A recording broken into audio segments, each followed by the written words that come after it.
et leur fils a été posé sur son épreuve. Et on l'appellera son nom, l'admirable, le conseiller, le Dieu fort et puissant, le Père de l'éternité, le Prince de la paix. Aujourd'hui, M. Kounerati va vous faire une présentation pour célébrer le Noël. Et d'abord, on va faire le chant Andérakis, Emmanuel, chanter Jésus nous aime. On va faire Andérakis, Emmanuel, chanter Jésus nous aime.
Noël, Noël, Alléluia.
Nouvelle trano nanaiky andray mpamonjy sady na dia trano ratsiratsy iny manao malagasy. Nanavakoky androtry sahy nandeha nitory ary nifaly sy niomby rehefa nahita ilay mpamonjy.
Inona no atao mba handraisantsika izany? Aleha akanjo vaovao sy anadio tany. Tsy akanjo vaovao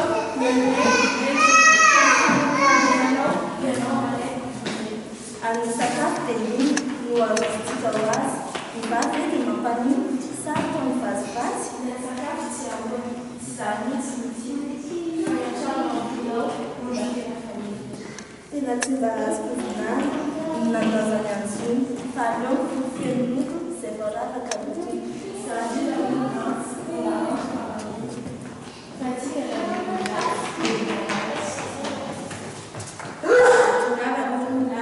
Ianao zanak'Andriamanitra fa mitovonay tokoa ny sainay sy ny fo.